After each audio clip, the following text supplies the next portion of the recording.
안녕하세요. 행복씨앗입니다. 오늘은 주간시황 분석 대신 특집으로 해서 앞으로 탐욕의 시대가 열린다라는 제목을 가지고 여러분들과 주식 투자 이야기를 나눠볼까 합니다.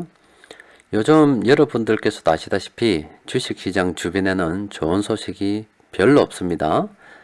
게다가 특히 이번 주는 조국 법무부 장관 후보자 논란으로 인해서 국내 정세도 굉장히 시끄럽습니다.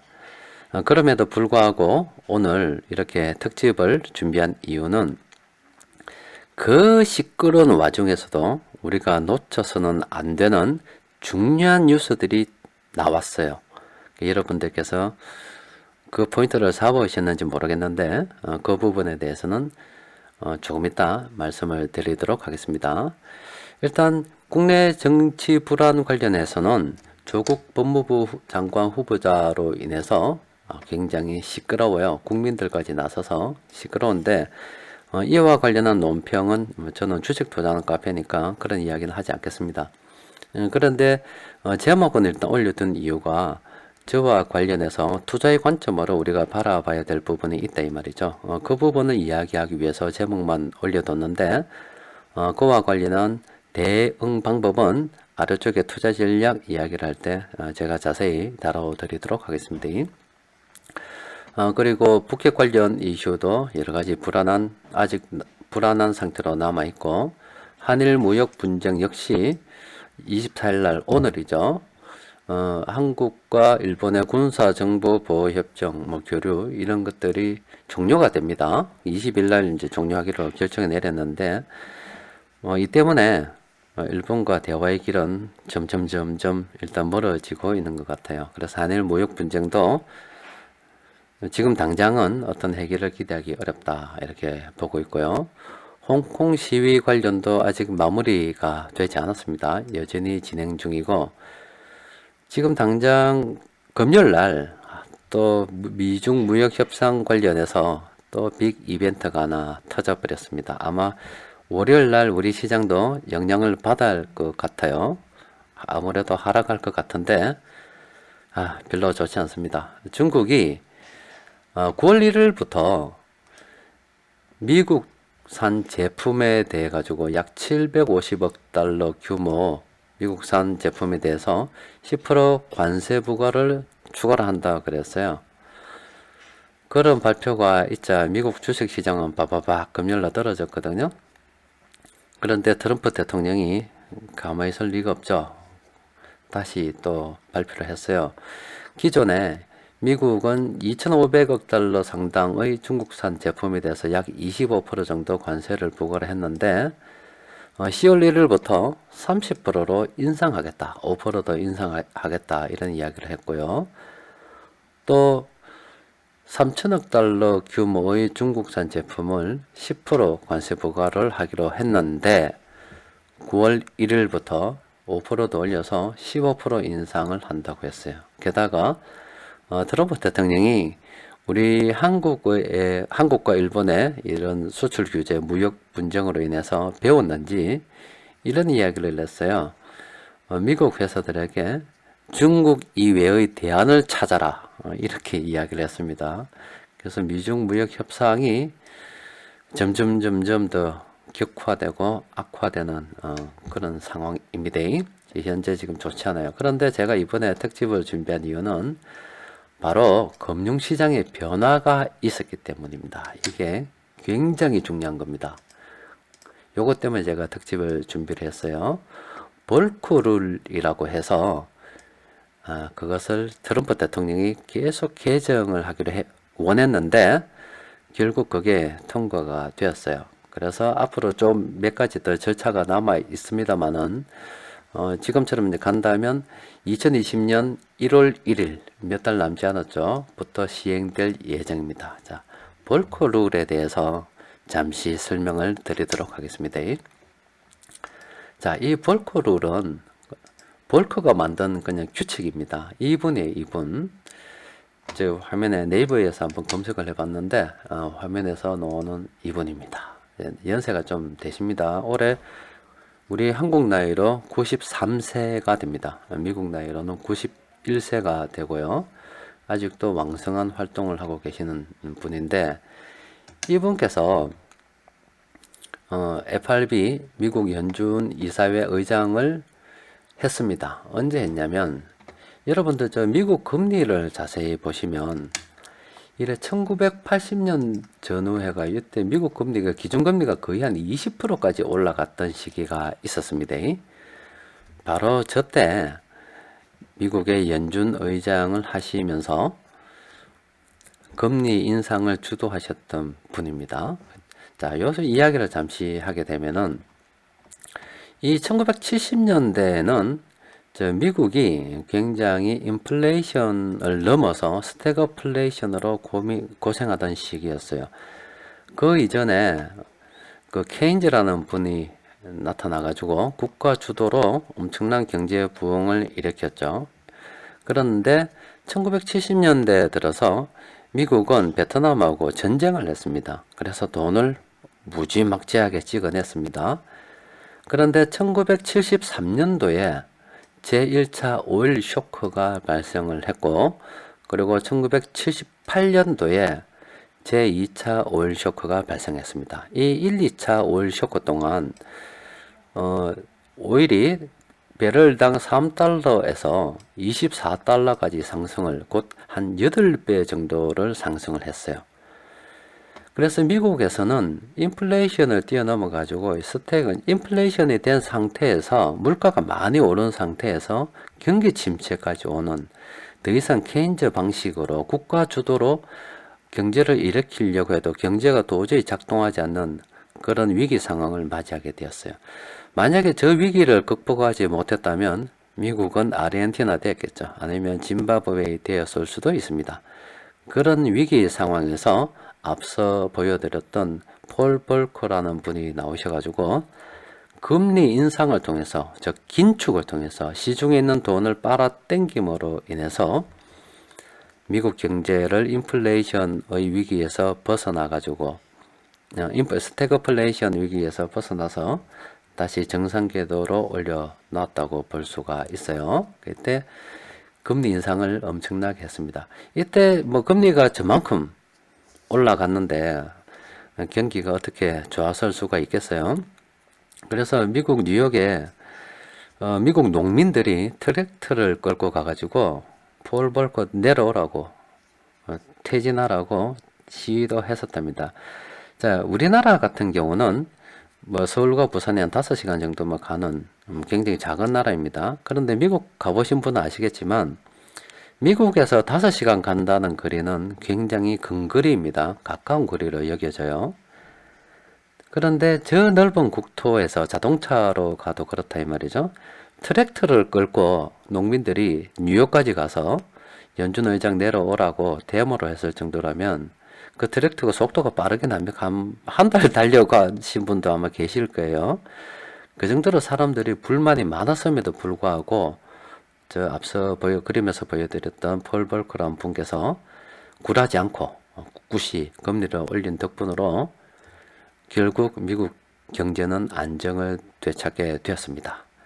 그런데 저분이 이제 그 이후에 잠잠하시다가 2008년도에 미국 금융위기가 또 왔잖아요. 이게 미국 금융위기가 왔던 시기인데, 지금 이 앞서 보여드렸던 이런 시기는, 이 시기는 국가 주도로 케인즈가 나서서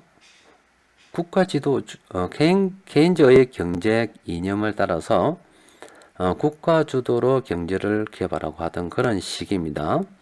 그런데 그게 어느 정도 한계에 봉착하게 됐죠. 특히나 1970년대에 뭐 베트남 전쟁으로 인해서 돈도 찍어내고 또 유가 상승이라는 악재도 만나고 이래서 이제 경제가 어려워져 버렸는데, 저때는 여튼 국가 주도로 갔다 이 말이죠. 그런데 이때는 2008년도 금융위기 때는 마찬가지로 이때와 똑같이 돈이 많아졌지만 이때는 시장의 탐욕에 의해 가지고 금융회사들이 너무나 덩치를 키워서 파생상품을 많이 찍어내면서 돈을 푸는 바람에 돈이 늘어나서 저렇게 위기가 왔죠. 저때 오바마 대통령이 다시 저런 위기가 왔을 때 폴 벌커라는 분을 불렀어요. 불러가지고 이 은행들이 너무 탐욕스러우니까 경제를 다시 정상화, 건전화 시킬 수 있는 방법을 논의를 했습니다. 좀 지혜를 빌려달라고 해서 그 부분이 이제 룰을 만들었죠. 은행들이, 일단 여기 잠시 한번 봅시다. 어떤 걸 만들었냐면, 여기는 뭐 전체에는 다 안 나옵니다만은, 여기는 없습니다만은, 은행들이 전체 규모를 키울 때 전체 시장의 10% 이상 더 크게 키우지 못하게, 그러니까 은행이 인수합병을 할 때 너무 덩치가 커지지 않게 일단 그런 것도 하나 제안을 했고요. 또 하나는 은행들이 자기 자본 또 차입금을 동원해서 지나치게 파생상품 주식시장 또 그리고 고위험 고수익 상품에 투자를 많이 하다 보니까 시장이 엉망이 되어버렸다 이 말이죠. 그렇기 때문에 은행들의 자기 자본 거래를 원칙적으로 금지하는 그런 룰을 만들어 버렸어요. 그게 볼크 룰입니다. 그런데 트럼프 대통령이나 아니면 저 월가에 있던 금융 자본들은 저 룰을 싫어하겠죠. 그 규칙 때문에 돈을 갖다가 많이 못 버니까 얼마나 불만이 많겠어요. 그래서 계속 끊임없이 저런 개정을 요구를 했겠죠. 그래서 그 논의가 계속 진행이 되었습니다. 계속 진행이 되었는데 드디어 2020년 1월 1일부터는 이제 저 규칙 없던 걸로 하자. 은행이 예전처럼 파생상품 만들고 주식 투자하고 시장 뻥튀기라 이 말이에요. 저걸 한대요. 저걸 한답니다. 이게 이번 시장에 이번 한 주 동안 있었던 일 중에서 가장 빅 이벤트라고 볼 수가 있습니다. 아마 시정에 보면은 뭐 뉴스도 쭉 읽어보시면 아시겠지만은 나라가 온통 뭐 조국 후보자 이야기 아닙니까? 그 와중에 뭐 지소미아 이야기도 조금 나오고 또 아마 금요일날 그런 일이 있었기 때문에 또 미중 무역 분쟁 이야기도 나오고 홍콩 시위 뭐 이런 여러 가지 이야기들이 있겠지만 그런 모든 그 뉴스들을 다 제껴두고서 제일 눈에 띄어야 할 뉴스가 바로 이겁니다. 이게 굉장히 중요한 뉴스였습니다. 그리고 뭐 이건 뉴스는 아니지만 9월 23일부터 이미 예정됐던 겁니다. 코스피 200을 기초 상품을 해서 드디어 우리나라도 위클리 옵션이 상장이 됩니다. 이 금융시장의 변화가 뜻하는 건 뭐냐면 볼코 룰 개정을 통해서 내년 1월 1일부터는 미국에 있는 금융회사들이 돈을 엄청나게 많이 만들 수 있다 이 말이죠. 그렇게 만든 돈을 주식시장, 파생상품 시장으로 투입을 할 수가 있다는 거예요. 그러면 시장에 돈이 들어온단 말이죠. 또 그리고 우리나라 같은 경우도 한때 시가총액상으로 봐서는 전 세계 시장의 2% 정도밖에 안 되는 이 작은 나라가 파생상품 거래 규모로서는 전 세계 1등을 했던 그런 적이 있었다 아닙니까? 그걸 영광이라고 표현하신 분도 있으시던데 사실 말도 안 되는 투기판이 됐던 거죠.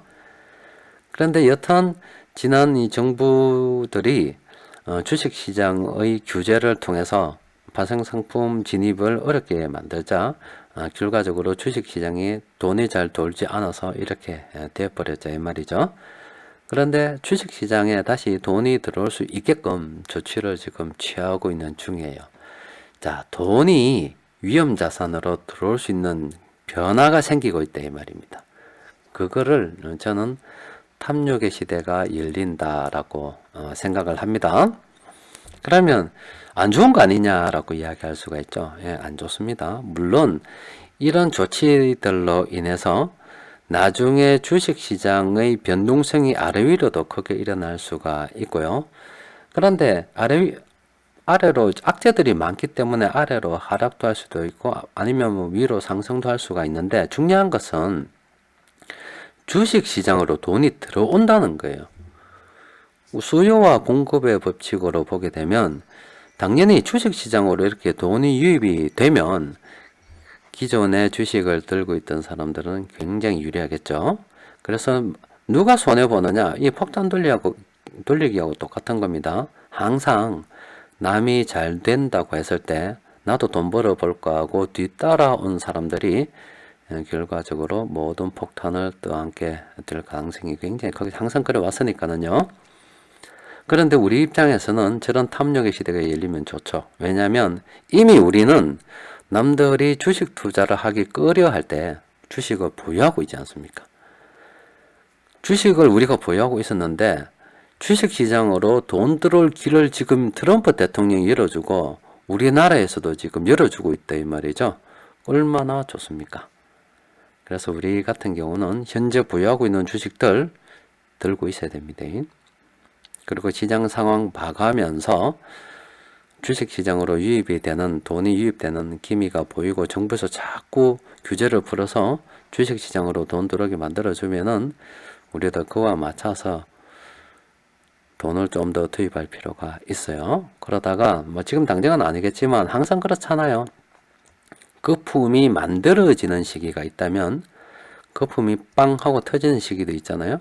그래서 거품이 앞으로 탐욕의 시대가 열리면서 다시 거품이 만들어지려고 하니까 그 시기를 잘 이용하다가 너무 욕심 부리지 말고 사람들이 들어오고 주식시장이 신문지상 뉴스에 나오면서 괜찮다, 나도 주식 투자해볼까 이런 생각들을 가지는 사람들이 있다면 조금씩 비중을 줄이면서 우리가 그동안 고생하면서 주식 들고 있었다 아닙니까?